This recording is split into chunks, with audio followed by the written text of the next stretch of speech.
찾으셨으면 우리 다 같이 한 목소리로 읽도록 하겠습니다. 그러므로 시작. 그러므로 형제들아 내가 하나님의 모든 자비하심으로 너희를 권하노니 너희 몸을 하나님이 기뻐하시는 거룩한 산제물로 드리라. 이는 너희가 드릴 영적 예배니라. 너희는 이 세대를 본받지 말고 오직 마음을 새롭게 함으로 변화를 받아 하나님의 선하시고 기뻐하시고 온전하신 뜻이 무엇인지 분별하도록 하라. 아멘. 한 번 더 기도하겠습니다. 하나님 은혜를 감사합니다. 하나님 자녀된 귀한 신분을 가지고 우리 아버지 되신 하나님 앞에 모여 이렇게 하나님을 찬양하며 예배합니다. 이 시간 특별히 성령의 감동으로 기록된 주님의 말씀, 우리가 또한 성령의 감동으로 잘 깨닫게 하시고 말씀대로 살아갈 수 있는, 실천할 수 있는 용기와 믿음도 허락하여 주시기를 원합니다. 이 시간 주님 한 손에 의지하며 예수님의 이름으로 기도하옵나이다. 아멘. 할렐루야. 한번 인사하겠습니다. 하나님은 당신을 사랑하십니다. 하나님은 당신을 사랑하십니다. 웃으면서 하고요. 한 번 더 하나님은 당신을 사랑하십니다. 하나님은 당신을 사랑하십니다. 네, 한 번 더 하나님은 우리 모두를 사랑하십니다. 하나님은 우리 모두를 사랑하십니다. 네. 한 번 더 나도 당신을 사랑합니다. 나도 당신을 사랑합니다.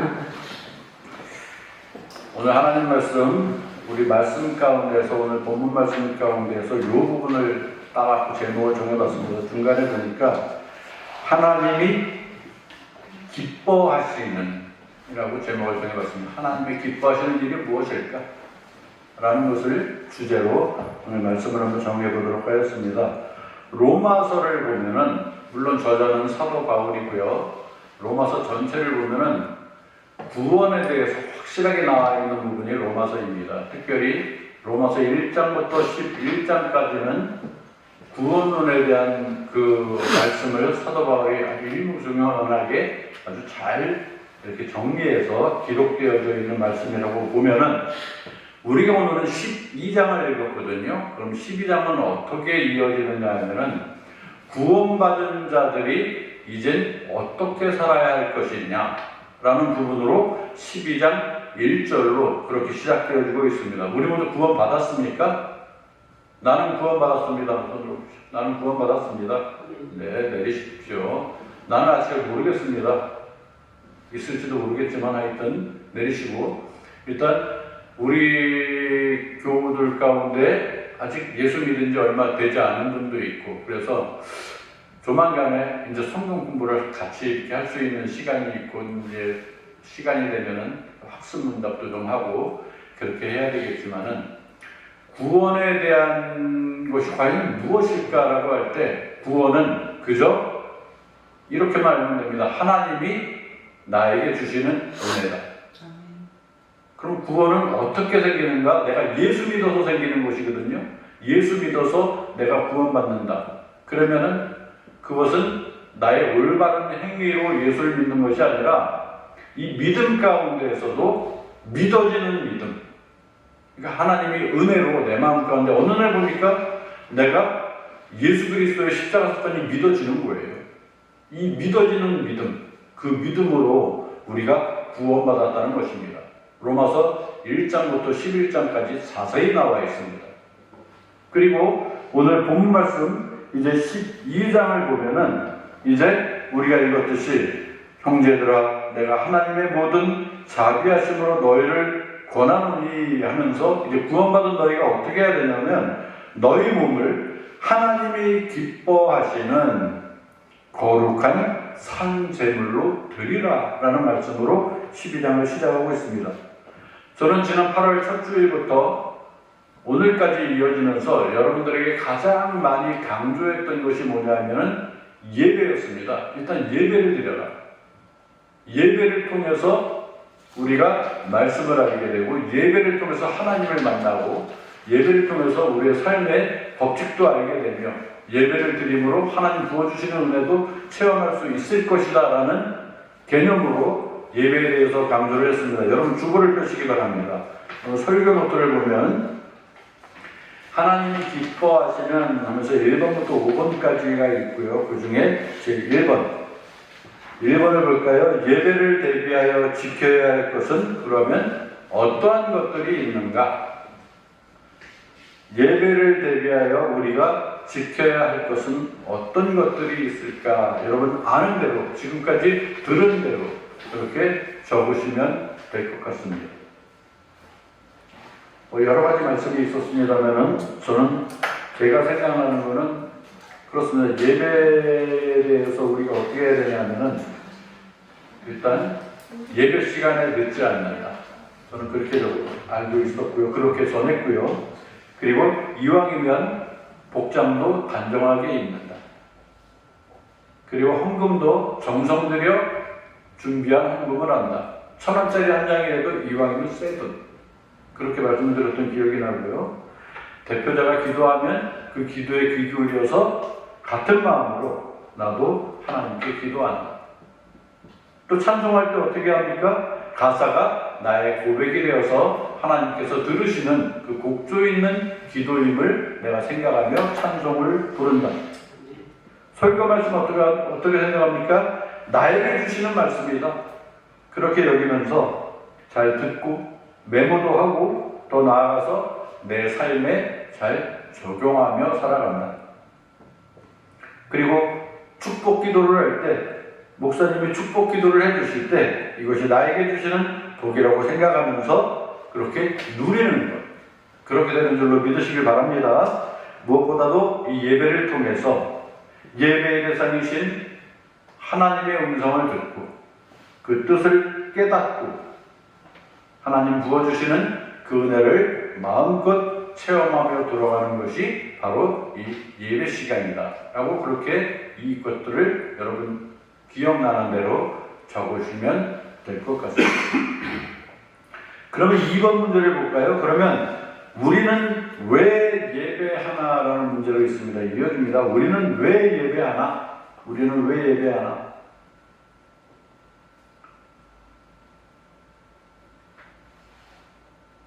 이유는 간단합니다. 우리는 곧 하나님 백성이기 때문에 하나님께 예배하는 것입니다. 하나님은 천지만물을 창조하시고 무엇보다 우리 아까 찬양도 불렀지만 나를 지으신 분, 그분이 명하신 이날에 우리가 하나님을 나의 아버지로 여기면서 예수 그리스도의 피로 구원받은 그 은혜에 감사하며 나의 삶을 하나님께 드리겠습니다라고 헌신하는 마음으로 감사하며 예배하는 시간인 것입니다. 한마디로 하나님이 베풀어 주신 은혜에 감사하고 하나님 앞에 나와서 인사하는 그 시간이 바로 이 예배 시간인 줄 믿으시기를 바라겠습니다. 3번을 볼까요? 그리고 바울이 주장하는 또 다른 예배는 무엇일까? 이제 본문으로 들어갑니다. 바울이 주장하는 또 다른 예배, 우리 주일날 몇 시에 모여서 예배한다? 그런데 사도 바울은 오늘 구원받은 자들에게 12장 말씀을 시작하면서 너희가 드릴 예배가 어떠한 것이 있는지 말씀하고 있습니다. 모여서 예배드리는 것이 전부가 아니다.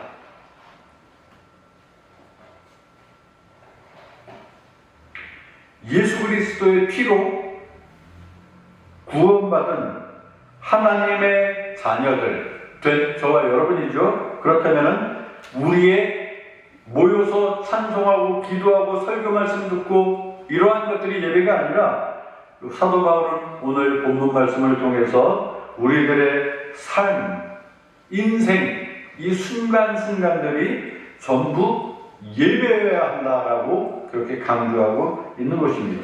그렇게 드려지는 예배를 사도 바울은 영적인 예배다라고 오늘 말씀으로 그렇게 선포하고 있습니다. 산제물로 드려라. 뭡니까? 말 그대로 살아있는 제물로 드려라는 건데요. 제물은 원래 죽은 제물을 드리거든요. 죽여서 제물을 드립니다. 살아있는 동물을 잡아서 피를 흘리게 하고 예수님의 십자가 제물을 끝으로 드렸던 예배. 구약시대의 동물들은 하나같이 죽어야 됐습니다. 피를 흘려야 됐어요. 사람들은 그 동물을 하나님 앞에 드리면서 피 흘려서 죽어가는 동물을 보면서 내가 죗값으로 내가 저렇게 피 흘리며 죽었어야 되는데 나 대신 저 동물이 저렇게 죽는구나. 그 고백을 가지고 하나님 앞에 내 죄도 구하고 복을 빌고 하나님의 위로하심을 얻는 그러한 시간을 가졌다는 겁니다. 이제 더 나아가서 예수님께서도 십자가상에 가상에서 그렇게 죽어주셔야 됐습니다. 이것은 이전에 동물을 드렸던 그 제사의 사건과 거의 완전히 상통한다고 보면 됩니다. 그런데 더 나은 것이 있다면 예전엔 동물이 죽었어요. 그런데 예수님이 오시면서 사람이 죽으신 겁니다. 동물이 사람하고 같지 않습니다. 그죠? 동물은 동물일 뿐이에요. 사람 밑에 있어요. 그러니까 뭔가 불완전합니다. 사람으로 오신 예수님이 날 대신해서 죽으셨어요. 완전한 겁니다. 죄도 없으신 분이에요. 그분이 죄를 지은 나를 대신해서 내 죄값으로 죽으신 그 십자가 사건이 우리 마음 가운데 우리의 고백으로 믿어지면 그분은 구원을 받는 겁니다.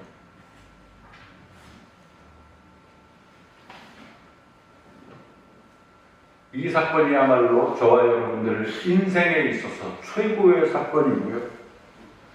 십자가에 있는 우리 모두가 이렇게 그 은혜로 구원받고 그것에 감사하며 하나님 앞에 나와 이렇게 예배하고 있는 것입니다. 그런데 사도 바울은 그 예배가 아닌 그것 외에 다른 예배를 강조하는데 살아있는 제물로 하나님께 드리라.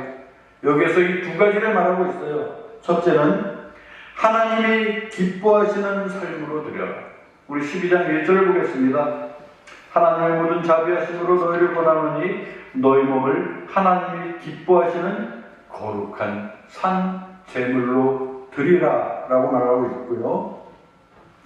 그 다음에는 뭐냐면은 세속적인 삶이 아닌 경건한 삶으로 드려라 라고 두 가지를 강조하고 있습니다. 경건한 삶, 두 가지가 이렇게 통하고 있어요. 분명한 것은 하나님이 기뻐하시는 삶, 그것이 이어져서 이제 세속적인 삶이 아닌 경건한 삶. 여러분 주보를 먼저 펴시고 답부터 적겠습니다. 산제사란 곧 사람. 산제사란 우리 3번 했나? 안 했어요? 안 했어요? 했죠. 4번 산제사란 곧 하나님이 가로를 넣으시면 됩니다. 간단합니다. 뭘까요? 천재네. 하나님이 기뻐하시는 삶을 사는 것입니다. 정리돼서 말씀드리면 예배로 얻은 영감이 있다면 그 결과로 드러나야 되는데 살아있는 모습으로, 즉 우리의 행위로 드러나야 합니다. 한마디로 하나님이 기뻐하시는 삶을 살라는 것, 그것이 바로 산제사, 예배라는 것입니다.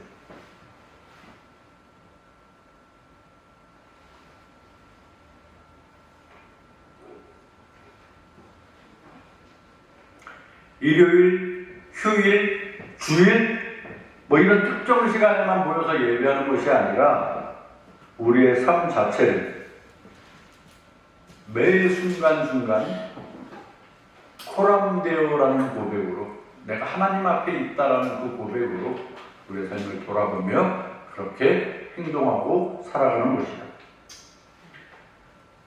어렸을 때 성경을 안 읽으니까 저희 어머니 저 뒤에 계시지만은 성경 구절을 여기저기 막 붙여놓으셨어요. 성경을 안 읽으니까 책상에 앉으면 책상 앞에 성경 구절이 적혀 있고 화장실 가서 앉아서 휴지를 뜯으라 그러면 거기에도 성경 구절이 적혀 있어요. 지금 오늘 우리가 읽은 구절은 화장실 앞에 있었던 구절입니다. 분명히 기억해요. 너희는 이스라엘을 본받지 말고 우리 마음을 새롭게 함으로 하나님이 기뻐하시는 그런 삶을 살아가는 이 구절. 그때는 아유 이런 구절이 있구나 그냥 무의식적으로 보니까 화장실에 가서 앉을 때마다 보다 보니까 그냥 외워지는 거예요. 그러다 보면서 나도 모르게 이 세대를 본받지 말라. 친구들하고 어울리다 보면 이런 건 나쁜 건데 이런 게 그 말씀이구나. 어려서부터 그 말씀을 갖고 있으니까 자라가면서 적용이 되는 겁니다. 그렇다고 제가 의롭게 살았다는 건 절대 아니고 그 말씀을 붙들고 있기 때문에 항상 내 마음 가운데 있기 때문에 완전히 삐뚤어지지 않는 거예요. 중간에 돌아올 수 있는 그 힘이 되는 겁니다. 사도 바울은 분명히 말씀하고 있습니다. 2절 말씀에는 마음을 새롭게 하여 변화를 받아. 이 세대를 본받지 말고 오직 마음을 새롭게 하여 변화를 받아. 그 다음은 뭡니까? 하나님의 선하시고 기뻐하시고 온전하신 뜻이 무엇인지 어떻게 해라? 분별하며 살아라. 분별. 5번에 답이 될 것입니다. 하나님이 기뻐하시는 삶, 거룩한 삶은 무엇일까?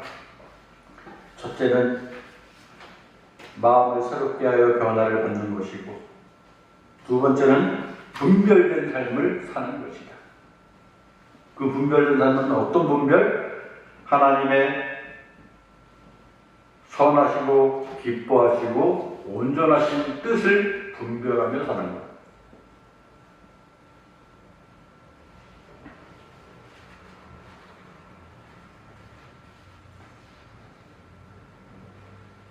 지금 이 세상이 어떻습니까? 지금 이 시대의 문제는 세상에서 일어나는 그 일들의 그 선악을 말씀에 비추어서 이루어가는 것이 아니라 말씀이 그 안에 이용당하는 경우가 많습니다. 오히려 사람들은 정확무한 하나님의 영감으로 된 이 말씀을 자기 멋대로 해석하고 세상에 살아가는 법과 관습에 적당히 교묘하게 그렇게 붙여서 살아가는 것, 그러한 삶의 자세로 변화해야 되는 것 같습니다. 여전히 이 세상은 공중 권세 잡은 그 마귀의 영향권 아래 있다라고 우리는 보면 맞습니다. 결국 예수님이 이 땅에 오시는 그 날이 되어야 완전한 나라, 그의 나라, 거룩한 나라가 이제 시작되어지는 것이겠죠.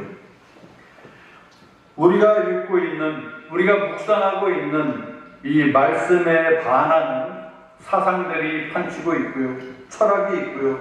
문화가 있고요. 그 트렌드가 있고요. 그것들을 받아들이고 거기에 스며들 때 이제는 더 나아가 교회도 세속화가 되고 이것도 저것도 아닌 유사한 그냥 짝퉁 교회로 전락하는 그러한 경우가 많다는 겁니다. 16세기에 바로 오늘 우리가 종교개혁일이라고 이날을 지키는데요. 어떠한 일이 있었습니까? 유럽에서 로마 카톨릭교에 반하는 개혁운동이 일어났습니다. 1517년 루터가 이제 95개 교회에 달하는 그 반박문을 제시하면서 면죄부 판매를 그렇게 허용하였던 로마 카톨릭을 정면으로 비판하고 그것을 시작으로 해서 이제 개인의 신앙과 성경 해석의 중요성을 강조하면서 그 프로테스탄트 운동이라는 것을 기점으로 오늘날 오직 성경, 오직 믿음, 오직 은혜 이 세 가지 피치를 가지고 전 칼빈에게까지 개혁운동이 이어지고 있고요. 오늘날 기독교 안에서 특히 프레스바이테리안 철치 장로교회의 이 모체가 되는 그 개혁운동이 지금까지 이어지고 있다는 겁니다. 그래서 이날이 막 큰 날은 아니지만 이날이 그래도 종교개혁주일, 그래서 이날을 그렇게 지키는 것이 기존 우리 장로교회의 그 예배 형식이 되었습니다. 분명한 것은 개혁되어져야 될 것은 개혁되어져야 된다, 바뀌어야 된다라는 것이 아니고 정말 보수적인 전통적인 좋은 것은 우리가 받아들이되 잘못된 것은 완전히 보완하여서 좋은 것으로, 어떤 것으로? 말씀으로 돌아와야 한다. 하나님 뜻으로 우리가 바꾸어야 한다. 그 개념이 순수한 개혁의 의미거든요. 1970년대쯤, 80년대, 어쩌면 90년대까지만 보더라도, 초까지만 하더라도 대한민국에서는 교회가 막 부흥하던 시기였습니다. 그때 뭐가 있었냐 하면은 전도법이라는 게 있었고, 사형리 이런 게 있었고요. 지금도 가끔 그런 분들이 있지만 다른 거 필요 없었습니다. 예수 천국 이것만 갖고도 막 전도의 붐이 일어났던 시절이었어요. 예수 천국 깃발꽂이 십자가만 꽂으면 사람들이 모였어요. 그런 시절이 우리나라에 있었습니다. 그때 어떤 문화가 세련돼서 그랬을까요? 아니면 교회의 어떤 뭐 시설이라든지 뭐 설교가 우리 귀에 듣는 어떤 아주 수준 높은 아주 고급스러운 그런 말씀이라서 그랬을까요? 아니었습니다. 그냥 복음 하나였습니다. 예수 천국, 불신은 뭐? 불신, 불신지옥. 지금도 보면 엊그저께도 보니까 지하철에서 이 앞뒤 띠를 두르고 다니는 분을 제가 봤어요. 예수 천국 뒤에 역시 불신지옥. 우리는 그분들을 어떻게 생각할지 모르겠습니다만은 그분들이 갖고 다니는 복음만은 확실합니다. 그렇게 전도를 우리가 못할지언정 그분들을 우리가 흉보거나 그분들을 깎아내리면 안 됩니다. 그렇게 전도하는 곳도 있어요. 그죠? 물론 지하철 안에 분위기가 싸해지는 건 맞아요. 어떤 분은 전도할 때 그냥 앉아있는 사람을, 가만히 있는 사람을 막 흔들어. 예수 믿어 이거사 그러고 가요. 사람들이 뭐라 그러는 거예요. 그 방법은 과연 옳을까? 저는 그것이 옳다 나쁘다를 떠나서 그것이 한 번쯤은 주요할 때도 있지 않을까 라는 생각도 들면서 어떻게 평가는 못하겠어요. 근데 전도하고자 하는 의지만큼은 우리가 분명히 본받아야 된다는 것이죠.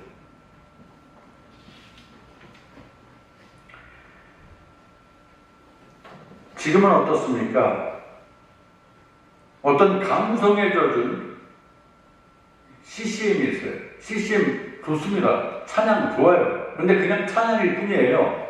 나의 고백도 있고요. 하나님께 드려지는 것도 있고요. 그런데 이 안에 예수 그리스도가 없다면 그것은 문제 있는 겁니다. 하나님께 예배를 고상하게 드리는 거 좋습니다. 그런데 그 안에 예수 그리스도가 없으면 그 예배는 아닙니다.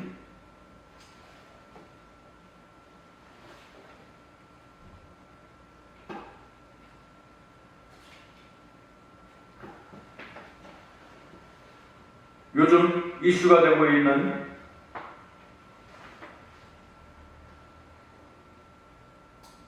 차별금지법, 간단하게 말씀드리면은 저는 그분들에 대해서 뭐 같은 죄인인 처지에 네가 나쁘다 내가 더 나쁘다 뭐 이런 거 따지고 싶지 않습니다. 분명한 건 뭐냐면 같은 대우를 받아야 됩니다. 평등해야 됩니다. 그죠? 같은 사람이기 때문에. 그런데 분명한 것은 그분들은 치료받아야 될 대상이다라는 것은 저는 알고 있습니다. 왜? 말씀에 범하는 행동들을 죄인지를 모르고 죄를 짓고 있으니까. 하나님이 벌 주시는 종류 가운데 가장 큰 벌이 무엇인지 아십니까?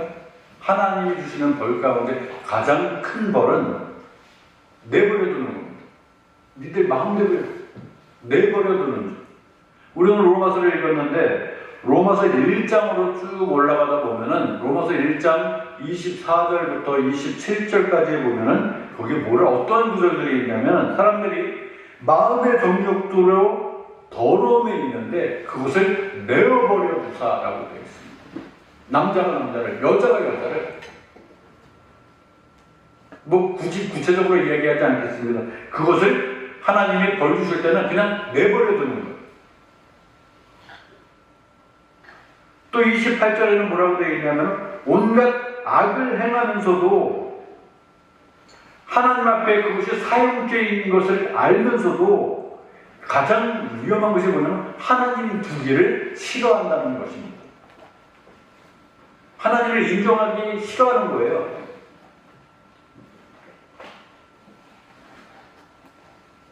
그리고 그 사람들은 자기들만 행할 뿐 아니라 그런 일을 행하는 자들을 서로 옳다라고 한다. 그런 사람들을 하나님은 그냥 내버려 두신다는 겁니다. 그 죄에 있으면 이거보다 더 도래만 삶은 없습니다.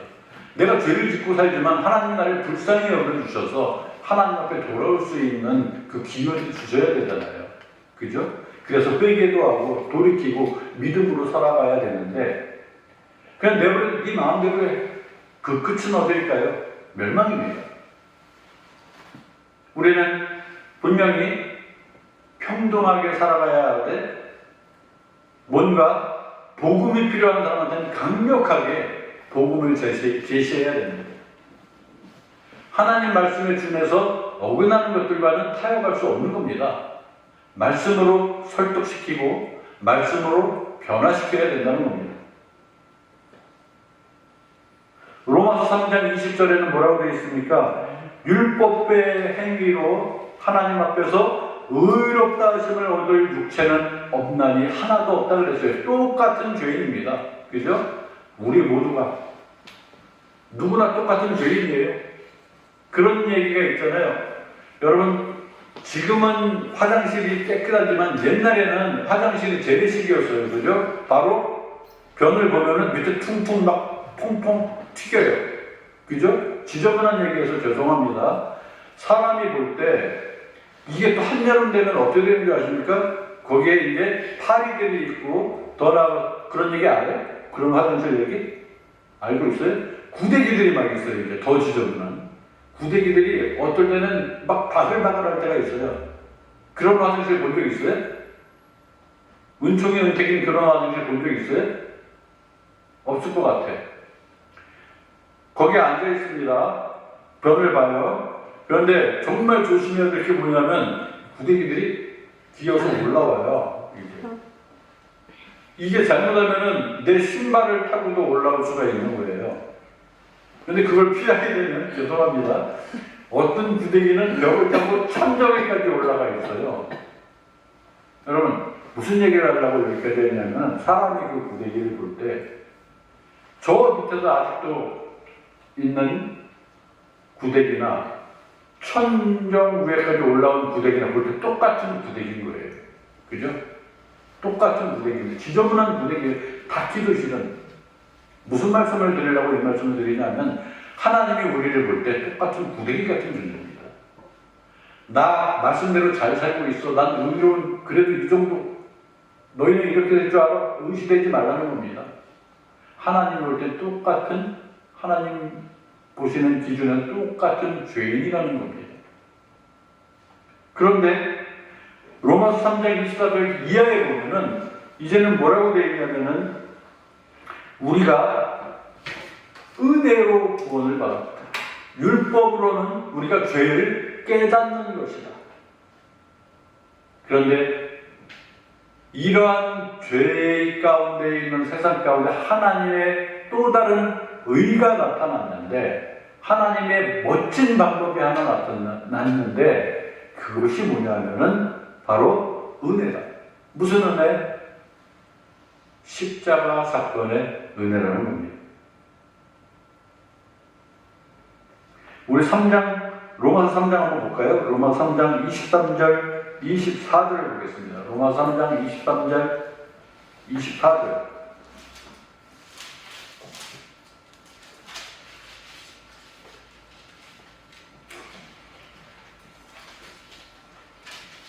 로마서 3장 23절 24절 모든 사람이 읽습니다. 시작. 모든 사람이 죄를 범하였으니 하나님의 영광에 이르지 못하더니 그리스도 예수 안에 있는 속량으로 말미암아 하나님의 은혜로 갈 수 없이 역사하심을 얻은 자 되었느니라. 네, 오늘 말씀 모든 사람입니다. 여외 일명 없습니다. 모든 사람이 죄를 범하였는데 그래서 하나님의 영광에 이르지 못하였지만 그리스도 예수 안에 있는 속량으로 말미암아 하나님의 은혜로 값없이 의롭다 하심을 얻은 자 된 우리 모두이신 줄로 믿으시는 우리 모두가 되시길 바라겠습니다.